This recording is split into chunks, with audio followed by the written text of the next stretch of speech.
¿Qué onda, medicoblastos? Bienvenidos de nuevo al canal. Hoy vamos a ver la continuación del tema de electrocardiograma. En este caso nos toca ver el electrocardiograma patológico y las arritmias cardíacas. Así que toma una libreta y un lápiz y prepárate. ¡Empecemos! Sabemos que el corazón tiene una frecuencia y un ritmo cardíaco normal. La frecuencia del corazón va de 60 a 100 latidos por minuto en reposo. Y el ritmo normal del corazón se denomina ritmo sinusal. Recordemos que para que exista un ritmo sinusal, toda la actividad eléctrica debe estar bajo el mando del nodo sinusal, transmitirse por todo el sistema eléctrico, despolarizar y repolarizar el músculo cardíaco y repetirlo. Cuando perdemos el ritmo sinusal o nos empezamos a alejar de él, esto se conoce como arritmia cardíaca. Las arritmias son muchas, pero para que sea más fácil de recordarlo, les voy a dar esta pequeña clasificación. Las arritmias pueden ser fisiológicas cuando son adaptaciones de nuestro cuerpo a ciertas situaciones y hasta cierto punto son normales. Y tenemos las arritmias patológicas, donde hay alteraciones anatómicas o electrofisiológicas que no son normales. De las arritmias fisiológicas tenemos la arritmia sinusal. Esta, por ejemplo, la podemos ver en este registro de electrocardiograma. La arritmia sinusal se produce cuando la frecuencia cardíaca del corazón cambia o se altera. Va más rápido, luego más lento, luego va normal, etc. La arritmia sinusal se produce por los ciclos respiratorios. Cuando nosotros inhalamos y exhalamos, producimos cambios en la actividad simpática y parasimpática del corazón. ¿Cómo se hace? Bueno, cuando nosotros inspiramos, vamos a estirar los receptores de estiramiento de nuestros pulmones y del seno carotidio y van a mandar señales al bulbo raquídeo, donde se encuentra la zona cardioinhibidora que controla la frecuencia cardíaca del corazón. Cuando nosotros inhalamos, disminuimos la actividad de la zona cardioinhibidora, aumentando la frecuencia cardíaca. Cuando nosotros exhalamos, aumentamos la actividad de la zona cardioinhibidora, disminuyendo la frecuencia cardíaca. Por lo tanto, podemos tener taquicardias y bradicardias sinusales. Es decir, que aumenta o disminuye la frecuencia cardíaca, pero el corazón sigue bajo el mando del nodo sinusal. Las taquicardias sinusales pueden ser en el ejercicio, en las mujeres embarazadas y en los estados de ansiedad o de miedo, y son normales. Las bradicardias sinusales pueden ser en personas jóvenes o que son atletas. Ahora, de las arritmias patológicas. Casi todas las arritmias patológicas se pueden clasificar en estos dos grandes rubros. Las arritmias pueden ser por pérdida de la conducción del impulso eléctrico o alteraciones de la conducción del impulso eléctrico o por alteraciones en la generación del impulso eléctrico. Cuando se altera la conducción del impulso eléctrico, puede ser por alteraciones de la anatomía del corazón, como en el síndrome de Wolff-Parkinson-White. O también la alteración de la conducción puede ser porque el tejido se hace menos excitable o nada excitable, y esto altera la despolarización del corazón. Ahora, estas pérdidas de la excitabilidad pueden ser completas o incompletas. Cuando son incompletas puede ser, por ejemplo, en el bloqueo auriculoventricular de primero y de segundo grado y en el bloqueo de la rama del haz de His. Y cuando el bloqueo es completo, puede ser, por ejemplo, en el bloqueo auriculoventricular de tercer grado. Ahora, el otro tipo de alteraciones, las alteraciones de la generación del impulso eléctrico, puede ser por los famosos marcapasos ectópicos, es decir, que sitios del corazón que no deben tener actividad marcapaso, como el músculo auricular y ventricular, comienzan a tener actividad marcapasos. Y estos pueden generar las famosas fibrilaciones auriculares y ventriculares. Y también se pueden producir las salvas dextrasístoles. ¿Ok? Ahora, con esta generalidad de las arritmias, vamos a empezar a verlas.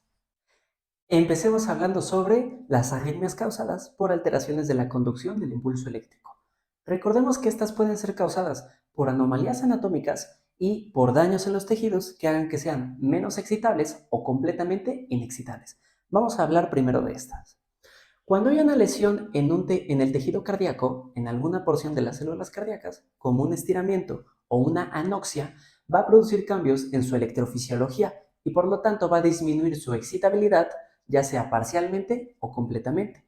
Y esto produce los bloqueos parciales o completos. El bloqueo parcial permite transmitir el impulso eléctrico, pero ya no de forma normal. Y el bloqueo completo ya no puede transmitir ningún impulso eléctrico. De los bloqueos parciales vamos a tener bloqueos ralentizadores, intermitentes y unidireccionales. De los bloqueos ralentizadores aquí se va a disminuir la velocidad a la que se transmite el impulso eléctrico, va a viajar de forma más lenta. Un ejemplo, el bloqueo auriculoventricular de primer grado. En este electrocardiograma podemos ver cómo el intervalo PR está alargado. Debido a que el nodo AB desacelera la transmisión del impulso, se alarga el intervalo PR, es decir, que tarda más tiempo en llegar el impulso del nodo sinusal a los ventrículos. Ahora, en los bloqueos intermitentes, a veces pasa el impulso eléctrico y a veces no pasa el impulso eléctrico. Un ejemplo, el bloqueo auriculoventricular de segundo grado. Este puede ser un bloqueo de Mobitz tipo 1 y bloqueo de Mobitz tipo 2. El tipo 1, también conocido como fenómeno o bloqueo de Weckenbach, consiste en que el intervalo PR en cada latido se va alargando más hasta que en un punto el nodo auriculoventricular fracasa y no transmite el impulso eléctrico, por lo que hay la presencia de una onda P sin complejo QRS y se salta al siguiente latido repitiendo el ciclo. En el bloqueo de Mobitz tipo 2, el intervalo PR está alargado, pero es constante. Sin embargo, cada cierto número de latidos también fracasa el nodo y no transmite el impulso. Vean la diferencia en estos dos electrocardiogramas. Otro tipo de bloqueo intermitente son los bloqueos de ramas. Aquí, cualquiera de las ramas de las de His pueden fracasar. Entonces, cuando la frecuencia cardíaca rebasa un punto crítico, las ramas de las de His no son capaces de transmitir todos los impulsos eléctricos, por lo que fracasan y entonces ralentizan la velocidad a la que se conduce el impulso eléctrico a los ventrículos. Recordemos que la despolarización ventricular está representada por el complejo QRS. Por lo tanto, en los bloqueos de rama, el complejo QRS está alargado o es mayor de 0.12 segundos. Ahora, aquí tenemos la imagen del bloqueo de rama izquierda y la imagen del bloqueo de rama derecha. Los bloqueos de rama se pueden visualizar mejor en la derivada B1. Ahora, el bloqueo de rama izquierda va a producir un complejo QRS que tiene forma de cono de helado. Y el bloqueo de rama derecha va a producir un complejo QRS que tiene forma de orejas de conejo. El bloqueo de rama izquierda tiene un complejo QRS con forma RS y el bloqueo de rama derecha un complejo RS-R'. Ahora, también tenemos los bloqueos unidireccionales. Aquí, cuando hay una lesión en una porción de las células cardíacas, el impulso eléctrico solo puede viajar en una dirección. Normalmente las células cardíacas pueden transportar el impulso eléctrico en ambas direcciones, como en las imágenes que tenemos aquí, unas células sanas y células lesionadas o muertas. Ahora, cuando están lesionadas, se puede producir un fenómeno llamado reentrada. Debido a que solo viaja en una dirección el impulso eléctrico, va a producir la reentrada. Veamos en qué consiste. Supongamos que estamos en la porción final de las fibras de Purkinje, en una bifurcación de una rama de ellas. Aquí tenemos la imagen. El impulso eléctrico va bajando por la rama de la fibra de Purkinje y se bifurca, y el impulso viaja por las dos ramas. Ahora, conforme va pasando, va despolarizando las células. Y recuerden que con cada despolarización, la célula entra en un periodo refractario efectivo. Por lo tanto, estas no se pueden volver a despolarizar. Cuando cierran el bucle o llegan al bucle cerrado, chocan los impulsos eléctricos y ya no se pueden cruzar. ¿Por qué? Porque está este periodo refractario efectivo. Entonces, por más que haya un estímulo eléctrico, no va a poder excitarse la célula, ya que la corriente de sodio y calcio está inactivada. Ahora, ¿qué pasa en la reentrada? Bueno, tenemos la misma imagen, pero ahora tenemos una lesión en la rama derecha. El impulso eléctrico va bajando. En la rama derecha se bloquea por la lesión y en la rama izquierda el impulso eléctrico sigue bajando. Del lado derecho empieza el periodo refractario. Y ahora, cuando el impulso del lado izquierdo cruza el bucle y regresa, cruza la lesión y como ya pasó el periodo refractario, ahora avanza y ahora el impulso eléctrico puede irse en dirección retrógrada, es decir, de donde venía el impulso, y también puede reentrar al circuito. Por eso se llama reentrada, porque el impulso eléctrico cruza y regresa por donde entró y reentra, entra, vuelve a entrar. Eso es la reentrada.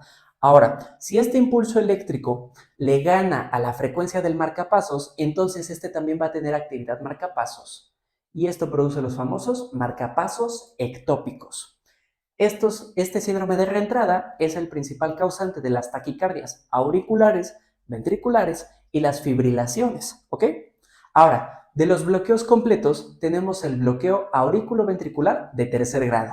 Aquí ningún impulso eléctrico va a pasar por el nodo auriculoventricular, Por lo tanto, la actividad eléctrica del corazón se sesga.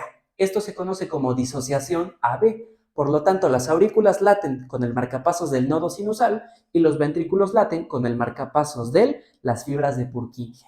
En el electrocardiograma vamos a encontrar ondas P regulares, pero con ausencia de complejos QRS. Solamente tenemos ondas R, pero son irregulares, ¿ok? Esto es una emergencia médica, ya que los ventrículos no se pueden contraer eficazmente y esto disminuye el gasto cardíaco. Ahora, de las alteraciones de la conducción por anomalías anatómicas, tenemos el síndrome de Wolff-Parkinson-White. En este, el paciente presenta una vía accesoria en el sistema eléctrico, conocido como haz de Kent. Este va a mandar el impulso eléctrico de las aurículas a los ventrículos, sorteando el nodo auriculoventricular. El nodo AB funge como un sistema de retraso eléctrico y permite que los ventrículos se llenen con más sangre y se contraigan con mayor eficiencia. En el síndrome de Wolff-Parkinson-White, al saltearse este mecanismo de retraso eléctrico, va a mandar más despolarizaciones a los ventrículos y esto va a producir las taquicardias. Por eso los pacientes con este síndrome sufren de dos tipos de taquicardias: las taquicardias paroxísticas supraventriculares y las fibrilaciones auriculares. En el electrocardiograma, estos pacientes van a presentar una onda delta, que básicamente es una onda Q, pero que tiene una desviación positiva. Esto se debe a que como el haz de Kent cambia la dirección eléctrica del corazón, entonces la desviación se produce hacia arriba, formando la onda delta. Ahora, vamos a explicar las arritmias causadas por alteraciones de la generación del impulso eléctrico. En cuanto a las arritmias que se producen por alteraciones en la generación del impulso eléctrico, aquí los marcapasos van a estar afectados. Por ejemplo, los marcapasos normales puede que no funcionen al ritmo adecuado y, en la mayoría de los casos, los sitios del corazón que no deberían de tener actividad marcapasos, como el músculo auricular y ventricular, comienzan a tenerlo, y esto se conoce como marcapasos ectópicos. Estas dos situaciones pueden ser por el síndrome de reentrada o por algo llamado actividad de descarga dependiente de la despolarización. Recordemos que la reentrada genera un bucle donde se transmite el potencial de acción de forma infinita y este puede vencer al marcapasos normal, por lo que puede haber marcapasos ectópicos que también descarguen o transmitan impulsos eléctricos. ¿Okay? Y ahora, en cuanto a la actividad de descarga dependiente de la despolarización, aquí va a haber una afectación en la electrofisiología cardíaca. La corriente de calcio, potasio y sodio se ve afectada. Y esto lo que va a producir es que el potencial diastólico máximo sea muchísimo más positivo y entonces esté más cerca del umbral, por lo que un pequeño estímulo o una pequeña despolarización desencadena el potencial de acción.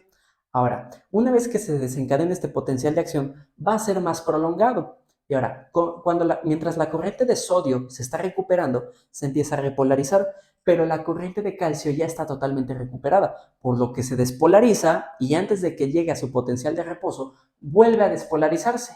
Ahora, si no llega al umbral, no hay ningún problema, pero si rebasa el umbral, va a disparar otro potencial de acción y esto se conoce como extrasístole o contracción prematura. Cuando se producen más de 3 o 4 de estas extrasístoles, se conocen como salva de extrasístoles y es el diagnóstico para las taquicardias auriculares y ventriculares y que si evolucionan y no se tratan, pueden generar las famosas fibrilaciones. En las fibrilaciones puede que haya más de un marcapasos ectópico en el músculo auricular y ventricular. En el caso de las fibrilaciones auriculares, los marcapasos ectópicos están en las aurículas. Entonces hay una actividad eléctrica totalmente incontrolable en las aurículas, por lo que puede haber una frecuencia auricular desde 300 hasta 500 por minuto. Este es un electrocardiograma de una fibrilación auricular. Podemos ver que la línea base tiene un aspecto de vibración o de sierra que se conoce como flúter auricular. Además de eso, las ondas P ya no existen. Aquí tenemos ondas de fibrilación u ondas F. La fibrilación auricular no representa un peligro a diferencia de la fibrilación ventricular. ¿Por qué? Porque aunque la actividad eléctrica sea muy elevada, no todos los impulsos eléctricos cruzan el nodo auriculoventricular. Recordemos que el nodo AB tiene un sistema de retraso eléctrico, por lo que no todos los impulsos pasan. Entonces, aunque la contracción auricular esté desbordada e incontrolable, la contracción ventricular sigue teniendo una actividad normal hasta cierto punto. Pero en la fibrilación ventricular sí es una urgencia médica y pone en peligro la vida. ¿Por qué? Aquí la actividad eléctrica del ventrículo está incontrolable. También puede llegar a tener una frecuencia de 300 hasta 500 latidos por minuto. Ahora, como hay tantos impulsos, el músculo ventricular no se contrae correctamente, por lo que la sangre no se eyecta ni al cuerpo ni a los pulmones. Y esto disminuye el gasto cardíaco y hace que caiga repentinamente la presión arterial, lo que puede generar un shock cardiogénico o una muerte súbita. Ahora, en este electrocardiograma vemos una fibrilación ventricular. Tiene un aspecto muy característico. Ahora, hay una variante morfológica que en francés se pronuncia toxat du point, que en español significa torcedura o torsión de los puntos. Este es el toxat du point. Aquí podemos ver que las ondas o los complejos QRS a veces apuntan hacia arriba y latidos después apuntan hacia otra dirección. ¿Ok? Ahora, ya una vez que explicamos las arritmias principales que podemos encontrar, ahora vamos a ver un caso clínico que normalmente encontramos en los electrocardiogramas, que es el infarto agudo al miocardio y la hipertrofia del corazón. Hablemos un poco sobre una de las situaciones más comunes pero peligrosas en el mundo de la fisiología cardiovascular, el infarto agudo al miocardio. Para entenderla, déjenme explicarles un poco sobre la irrigación del corazón.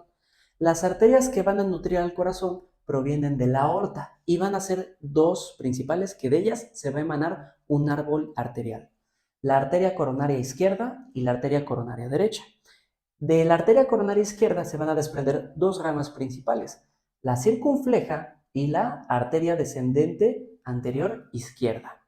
Y de la arteria coronaria derecha se va a desprender la arteria marginal derecha. Ahora, la arteria coronaria derecha en la mayoría de las personas va a irrigar a la parte posterior del corazón.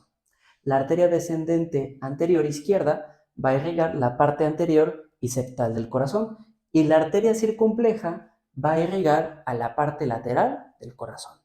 Ahora, ¿qué es el infarto agudo al miocardio? Bueno, va a ser un evento donde una de las arterias que irrigan al corazón van a ser obstruidas de forma completa o parcial. Y esto se debe a lo mejor por una placa de ateroma en la aterosclerosis o por un trombo cuando hay un estado patológico de la coagulación. Ahora, el infarto agudo al miocardio tiene una evolución clínica, es decir, una secuencia de pasos que en cada etapa nos van a arrojar un dato en el electrocardiograma distinto. La primera etapa del infarto es la isquemia. La isquemia se refiere a la privación del oxígeno de las células.